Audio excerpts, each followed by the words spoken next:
The founder of a small business that teaches coding to kids in her community is next up on the K-12 Engineering Education Podcast.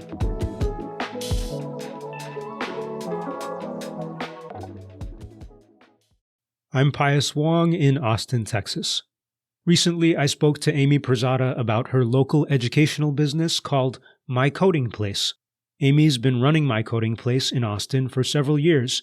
She manages coaches and instructors who teach programming, game design, and general problem solving to kids and to others in the area.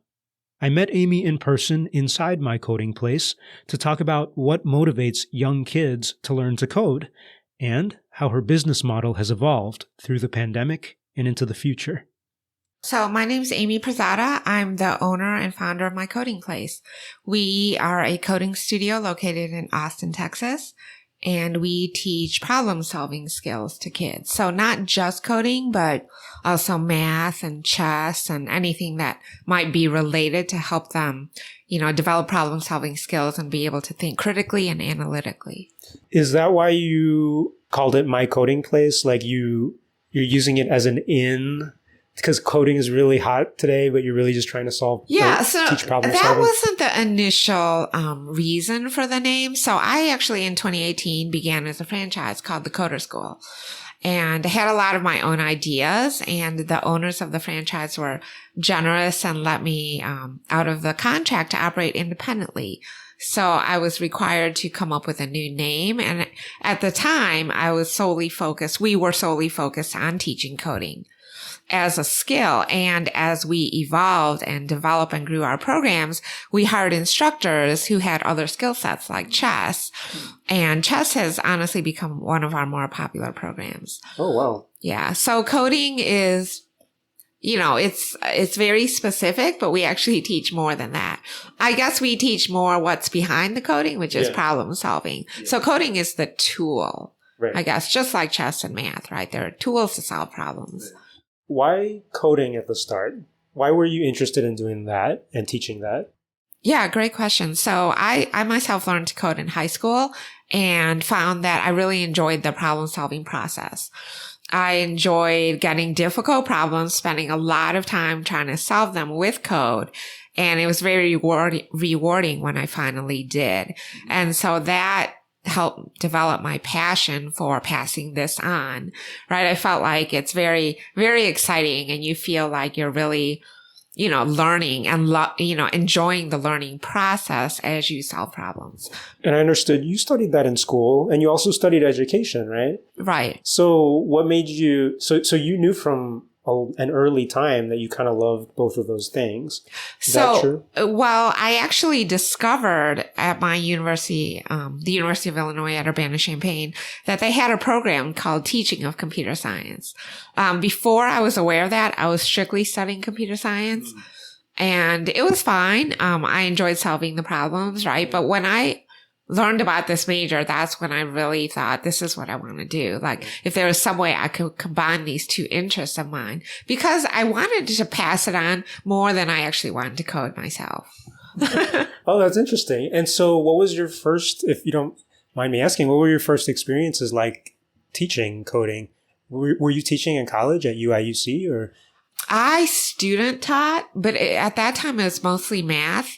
I do remember teaching because I was required to do a minor in math education. Sure. And my major was in computer science education. Yeah. But the schools at the time where I was student teaching needed more math instruction. But I do remember teaching basic programming. Whoa, wow, cool. I wonder what they do today. Probably Python or something. It's probably Python or Scratch. Yeah. But Scratch, I think, it's easy for... I think high school students even start with a little bit of Scratch before they jump into Java. So I guess we should mention we're in Austin, Texas. It's kind of a tech hub around the country. It's notorious or famous for all of that. Do you think that this town played a role in you starting a business like this here? That's a good question. I think I would have wanted to start it wherever I was, right? And I think I had the resources and the connections and the interest being in Austin, right? And that's what I I enjoy now is connecting the students with this, I guess, skill or an opportunity, because our instructors are also passionate, which is very exciting to me, right? So to be able to connect curious students with passionate instructors is really been valuable and exciting to see. Cool. Which is like another layer above instructing the students themselves. You're Right. like coaching the coaches in a way. Right. Cool. Tell me a little bit about the students you see. What ages, what types of folks are interested in the coding and the chess that you teach? Yeah, we see mostly younger students. I think, we've gotten phone calls for 4 and 5-year-olds, but we don't start till 7. We've had the occasional 6-year-old. And really the limitation is just their motor skills with the typing and their ability to read, which is why we start at 7. So I would say our average age is maybe 9, which is it's a sweet spot for learning Python. We've had some 8-year-olds start that young to learn Python, but we really start the younger kids with Scratch.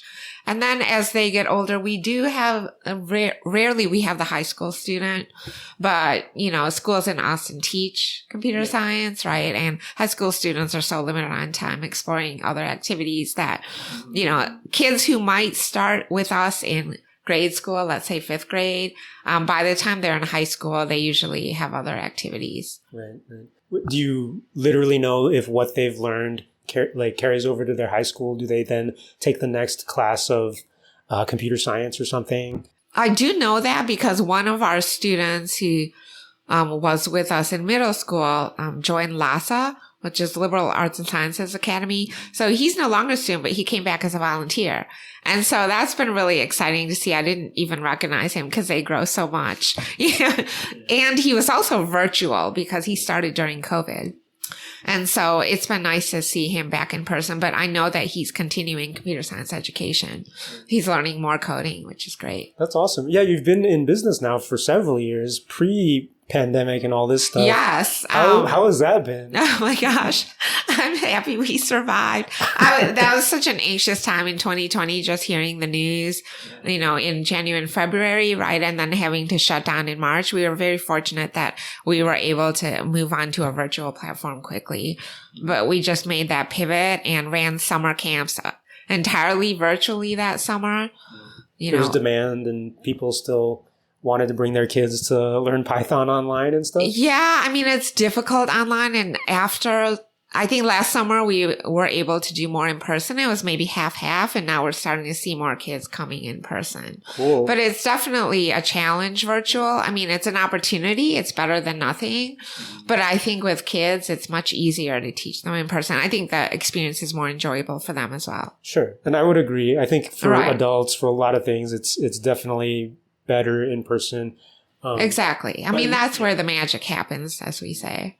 So how do you make that magic? One of the things I really was interested in hearing from you and having you share was, if you're teaching coding, especially to a young person, what are like the things you gotta do, or the things you have to watch out for, things you gotta not do? Like, What are the tips and tricks for that? So we usually start with Scratch, which is visual block coding. So it's very easy for them, to maneuver the blocks, to snap them together, to make code, to make that logic, right? But we really have to make sure that they stay focused on the logic and not like spending too much time with the art.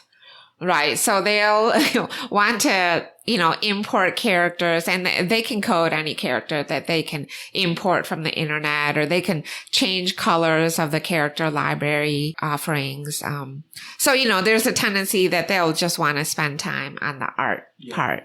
And we do let them enjoy that, because they get to be creative and express themselves that way. But we also want to teach the logic, like think about what you want to do with this character, and then how do you make that happen? So, I think it's very important to have someone walk through, okay, what's your goal and how will you achieve this? Like, what do you need to make happen? So, for example, one of the projects that we do in camps is we have them create a maze, and they have to code the maze, which is getting the character that they create from point A to point B. Yeah. And then, a lot of the students will get to point B and they'll tell us that nothing happens. And then we'll ask them, well, did you tell the computer to do anything? Like, did you program that logic? Right. So we want to empower them to realize that they're the ones that control what happens, and they need to tell the computer, right, what's going to happen when the character reaches point B, right? You have to first of all recognize that event, and then you have to code some logic. Maybe it goes to the next screen, or maybe it flashes congratulations, but you're the master. Right. So you get to decide what happens when they reach speed. You're giving these kids choices. You're not telling them follow this recipe per se. Exactly. Okay. Yeah, and that's where the creativity comes in, and I think that's where the exciting part is that they can control, they can make things happen through code.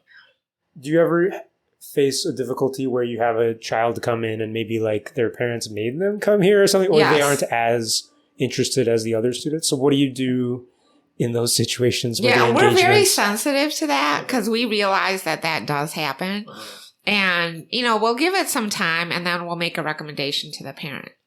Like, hey, maybe they would enjoy chess more, or, math. Yeah. That makes sense that you have other options here or elsewhere that you could suggest. Right. And because we have small classes, we're able to, customize and do things that they're more interested in. Mm-hmm. Right. So the classes are small enough that we can say, okay, if you don't like a maze, do you want to build a platformer game, for example? Right. And so that way we can assess their interests and try to see if there's a way to kind of meet their interests before pulling them into a different class. Because we also have game development classes, right? Yeah. With Game Maker is our platform after Scratch. And then from there it goes to Unity and Blender. Yeah, we awesome. Also teach, graphics has been fun for the girls, I think. Oh, really? Yeah. What about that makes it more appealing for your girls? Yeah, I think it seems more creative for them, not as technical, maybe. They can play with colors and different types of graphic design tools. So it's not really coding, but it's still problem solving in a different way. Right? Yeah, for sure. As any designer or UX person would say, there's a lot of problem solving in that. And would you say the order in which you said that is the order of popularity overall? Like, most people want to come here to learn to code, and then game design, and then chess. I think it varies. I mean, over time, we've seen people are learning more about what we offer, so they'll come specifically for chess. Like, they'll see our Google ads, for example. Okay. But I think, with our name, they might initially come here thinking that's how we teach, right? But we've slowly popularized, keyboarding is getting popular, math as well. So I think over time, people come here and they realize we offer more than just coding, or they realize maybe coding is not for their kids, but, maybe they want to do more math, more individualized math. So we're trying to do more hands-on activities just to differentiate ourselves from Mathnasium, which is great. But, some parents don't like the worksheet approach. Mm-hmm. And so we try to do more visual, tangible object, more robotics type, rolling dice, for example. Do you know if that's a trendy thing happening? Are you choosing these things because you like it, or is it something that you see that people want to learn that? Is it coming from you, or is it coming from them? No, it's definitely coming from the parents and the kids. Okay. Yeah, the kids come in asking for these things. Right. So a popular question we get asked is, my son or daughter is 7. So would you recommend that they start taking robotics or Scratch? And my answer is usually it depends on the kid, because Scratch teaches more logic, and it's applicable to coding in the future, right? You're learning the paradigm, you're learning heuristics, and you can apply what you learn in Scratch to Python or any other coding language, right? Whereas robotics is very specific to the platform itself. What platform in robotics do you use? We use MBot by MakeBlock. Okay. We used to use Ozobot. Yeah. And we've looked into drones, like Hansel Hong's company, RoboLink. Yeah, plug for Hansel. All these different things. Okay, that's cool. Yeah, and so I usually say, robotics is more limited, but the appeal is for hands-on activities, right? So they're more drawn to the robots, even if what they're learning is limited to that particular robot. right? They're not as interested in Scratch because it's not as tangible. So there's not as much chance for the algorithmic learning, at least on this kind of robotic platform. They're not programming as much, or... Well, they are, but the hardware is limiting itself, right? So it's not as broad. They can't be as creative.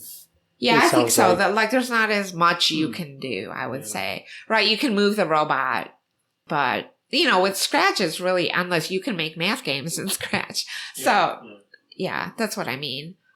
So, yeah, it's definitely driven by the families and what they get excited about. How do you choose in the end what you implement for your business? Because you have a lot of choices and you have to limit it. So what is the criteria for putting it in here? Yeah, I would say the popularity. So web design did not take off. And part of that could be people are just not aware that we offered it.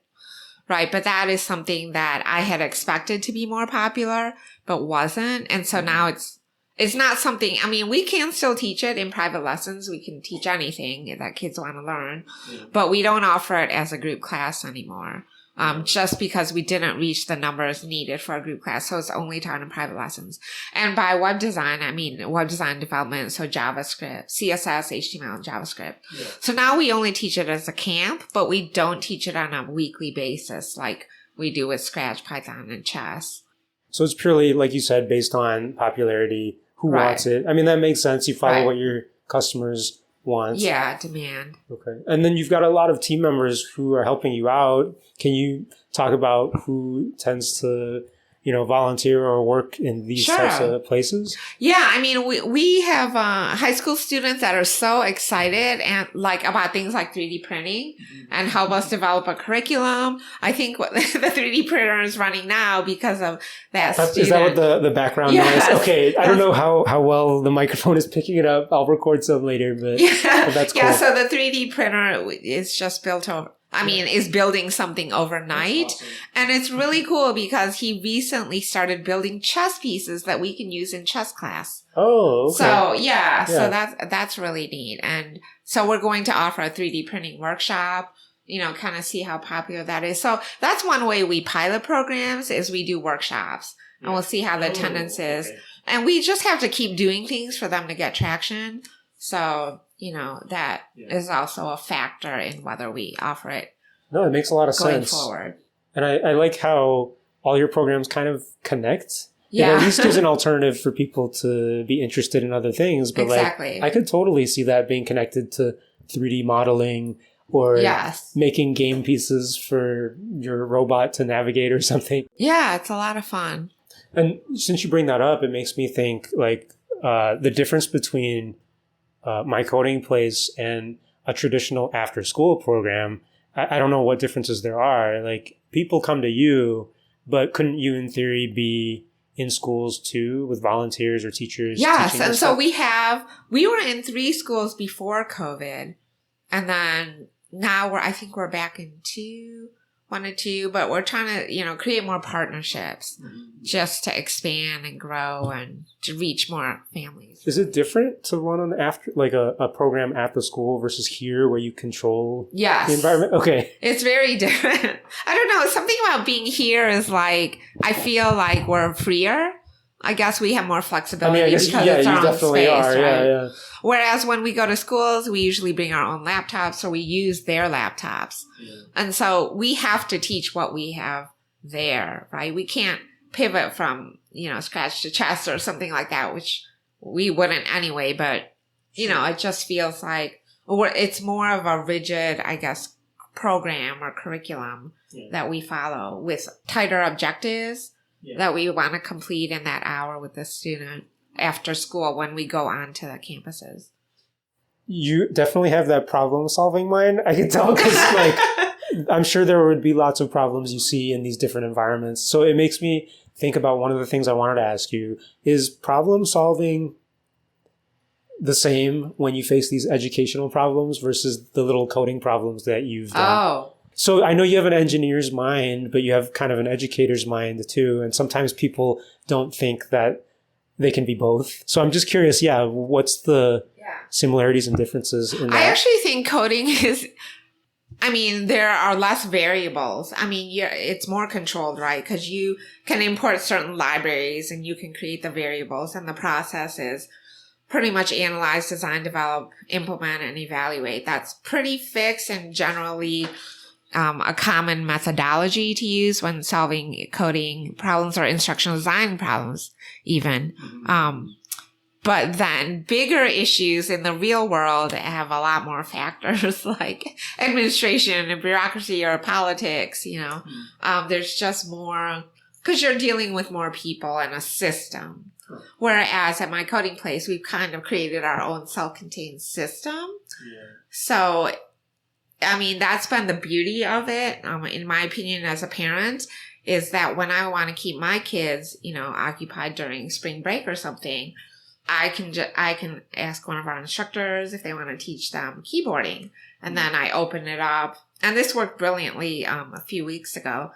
They were just 2 of my kids, and then opened it up to our email list, and we got 6 more students. And all of a sudden it was this exciting, fun camp where they could play team games, and kind of be motivated by each other during break. So that's what I mean. It's a system that I've created here. So it's been exciting. You've got a very systematic way of solving problems either way, if it's an educational problem or a design problem or something.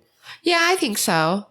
But I think that even an education problem, I think it's important to kind of be aware of what the process is, right? Just break down the steps. As we always tell the kids at the beginning of the classes, how would you break down this problem? What do you have to do first before you get to, the next step? Which makes me think of standards and assessments again. True. You talked about how schools have those. I'm sure, I know you have your own learning goals as well, but what are they? Do they follow what schools want them to learn in a traditional coding class? Yeah, I think so. I just think that our approach may be different. Just because we have smaller numbers again. Yeah. But yeah, I think the approach is pretty much the same. I mean, teach them to break down problems, right? To solve problems. And of course, teach them enough of the coding language to, the tool to be able to solve the problem. Yeah. What are some new tools that you know about that would be cool for young people to learn? Well, I think there's a difference between, adults and kids, right? So there's always new developments like Ruby, for example, is a really popular programming language, which we don't teach kids. Because I think with kids, it's more about building games or things that they can relate to. Right. So we do coding challenges where, we give them small problems like build a small game where a person enters their age and you tell them whether they can see PG-13 or R-rated movies. Right. Mm-hmm. So something like that, which is kind of simple, but it helps them, learn to solve the problem. How would you do that? Got it. It's not about the tool or the language. It's about what's the challenge that you want to give them. You have to be creative then to come up with challenges. Where do you get these challenges and design your curriculum? How do you do that? Yeah. So there's a lot of material online, which gives us ideas, right? A lot of the coding websites for adults have good problems on them. And so we'll borrow those or when I write these coding challenges, I just use, regular, even the theater, problem was just something I came up with because I thought kids could relate to it. Yeah. So problems like also, have someone enter a number and then print their name that number of times. Yeah. It seems easy, if we've had students just, type the number 4 and then they just print 4 times, but you have to loop it because what if they enter 25? Right. So there's all these things that they might not think of initially that you have to ask, well, what happens? And that's what's really neat about working with the kids is that you can just add additional layers to make them think, oh yeah, how would I do that? If I can't print that 25 or 100 times, right? So how do I get the computer to print that many times?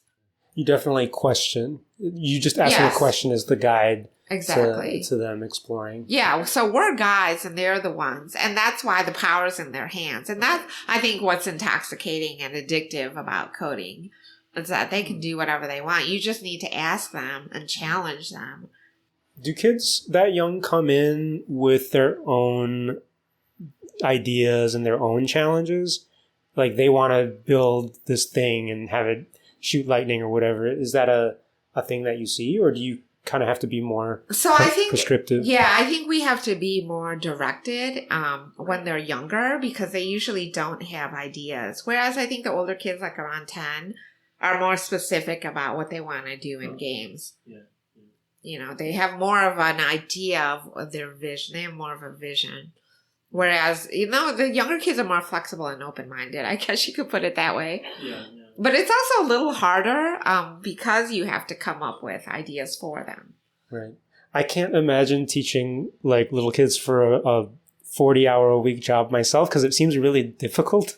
Is there like the emotions that you got to handle, or the behavior? Do you have to deal with any of that stuff? Well, so we had thought about starting to teach younger kids, but then I don't think our instructors are interested in that, because they're interested in teaching coding and problem solving. Yeah. And when you get to younger ages, it's really like you're teaching mouse movements and keyboarding, right? There's a lot of time spent on those, I guess, manual, mechanical things that the instructors are interested in. So I would say part of the reason we haven't gone younger is because of those challenges.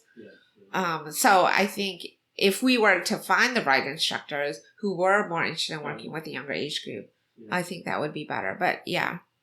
And so I guess that's one idea for the future. It makes me want to ask you, what else do you want to do with your business? And like, where do you see it growing, or do you just want to sustain?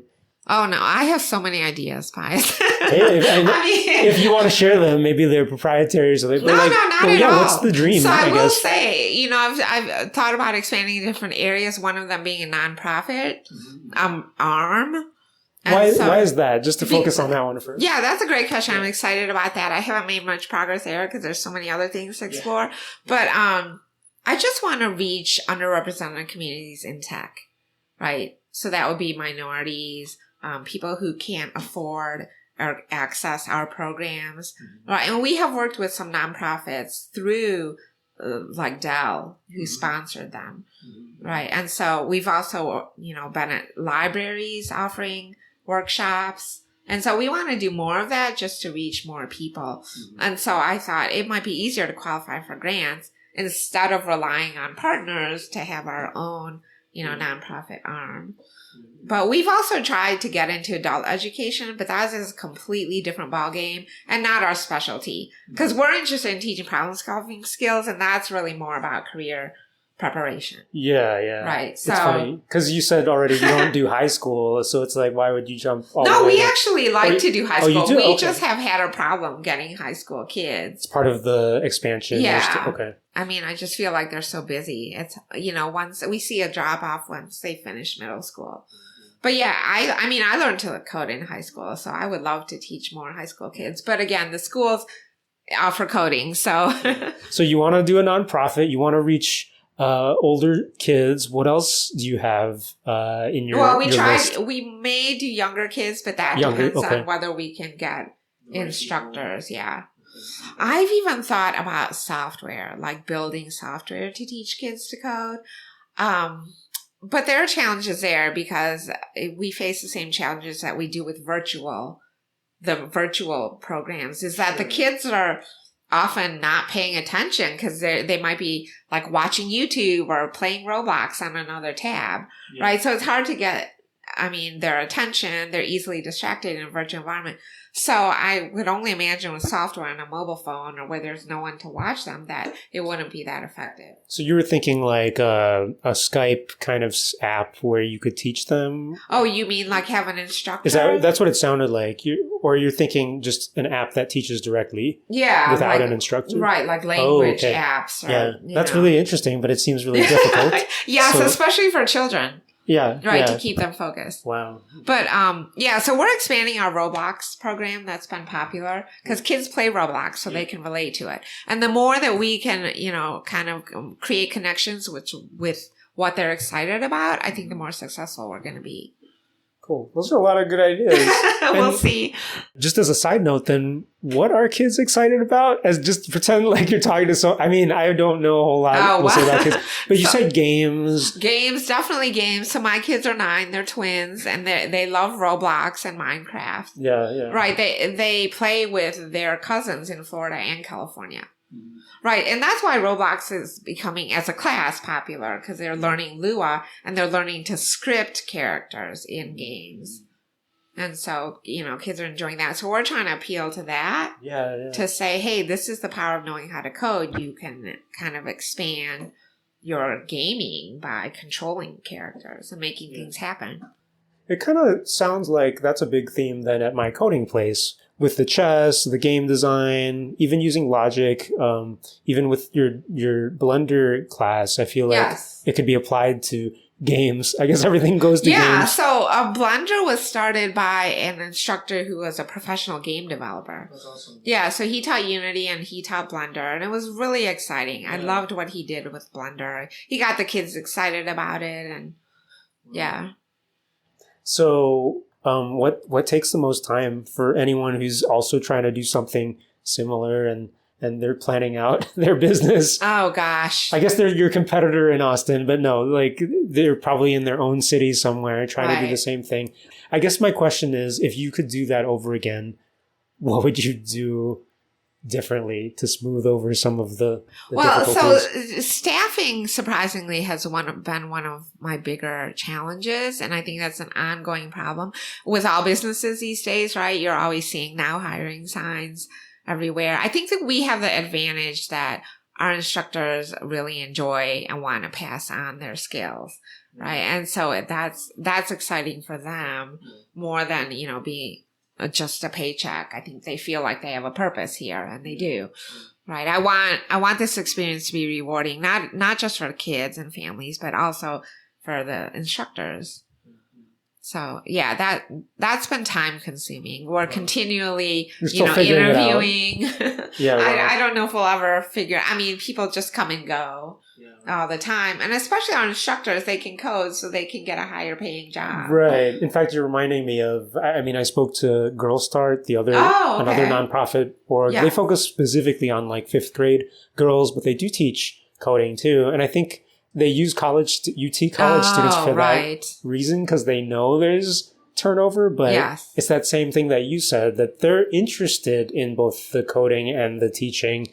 And it's like a known thing that they're only going to do it for this amount of time. So it's more predictable, at least. Yeah, we have, I think high school and college students are great. They're very excited and they can relate to the kids because they're closer in age. Yeah, that makes sense. Yeah. But then it's hard to keep them because they'll want internships and they'll want to go into tech, right? With a coding background. And we have, people who graduate from adult boot camps who come here and work for a little bit. Oh, wow. With the understanding that they're looking for a full-time job in tech. So, I know that it's just a matter of time before they'll find something because there's so much tech in Austin. It's tough. Yeah. It's tough. No, it totally is. But another thing I want to do, actually, that reminds me, is partner with more tech companies. I think that's another avenue. How would you do that? What do you mean? We haven't really explored that yet. I've been talking to some colleagues, like at Dell and other places where I used to work. I don't know. I was actually thinking we could offer that as a benefit, as an employee benefit for their children. Oh, possibly. Okay. That's interesting. And plus there are a lot of companies that they pay their workers to volunteer in the community as well. Okay. So I forget who does that, but no, a lot of the tech companies do that. And I wonder if they might volunteer to teach coding. Yes. When we first opened, I did have a woman say that she knew developers at Indeed who would enjoy volunteering. Yeah. So you do have a lot of ideas. Yeah, I know it's too much. To strike them off the list as you go through. Beyond yourself, beyond My Coding Place, is there something in education or tech that you wish was out there? It doesn't have to be you doing it, but something you wish was out there as a resource or a project that we don't have yet? Yeah, that's a good question. I guess that's why I thought about, software teaching kids to code. Right. Okay. Yeah. There is stuff like, you'll see Scratch, Code. I don't remember the names of the apps, but there are something that seems like a game, but it's actually trying to teach coding. But I would like to see more of that. But at the same time, I understand it's difficult for kids to choose that over Roblox or, if they're going to be online, I think they'll naturally gravitate towards their games, not learning about coding. Right. You got to sneak it in there when they can. Yeah, I mean, that's something we try to capitalize on. But I think that's why it's important to have a supervisor or a mentor watching, so they don't get off task. And that's another nice thing is that we offer after school drop off programs. So kids come here and they know that dedicated hour is for coding, right? Whereas if they're at home or virtual, it's harder to get them to focus. Well, but it does seem like you've really thought about a lot of these things already, a lot of these problems.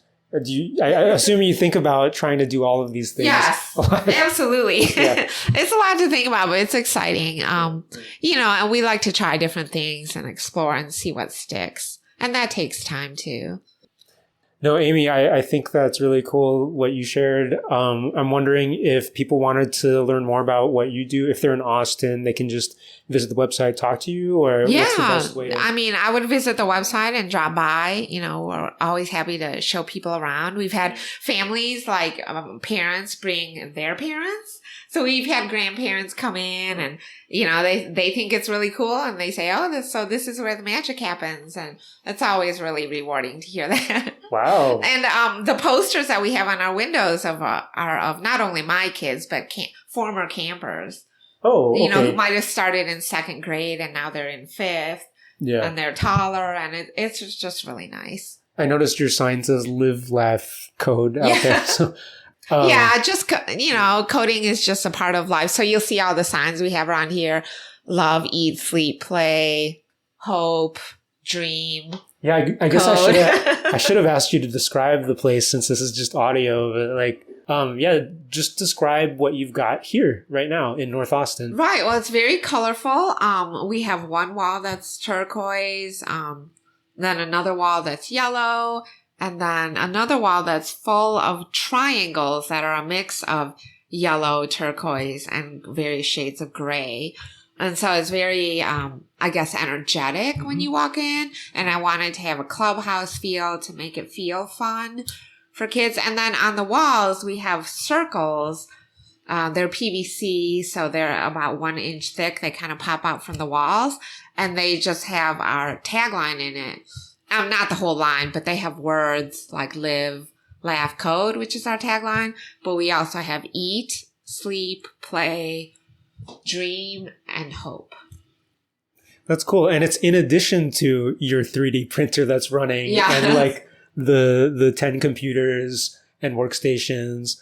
So it's kind of for me, it seems like a cool combination of this brightness, but also the technology. Yeah, so we're trying to get more, robots. Here you see some trinkets and gadgets, like those are basically puzzles that you can solve. Rubik's cubes. Yeah. And things that we print with our 3D printer. Yeah, that's really cool. Yeah.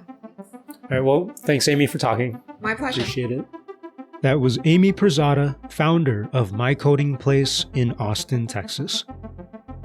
Check the show notes for links to some of what we mentioned. All that and more cool stuff is also on the podcast website. Find it at k12engineering.net. The K-12 Engineering Education Podcast is produced by myself at my indie studio, Pios Labs in Austin, Texas. Pios Labs fosters growth in engineering and education through edtech, digital media, games, and professional development. Follow Pios Labs everywhere to stay updated. That's PIOS LABS.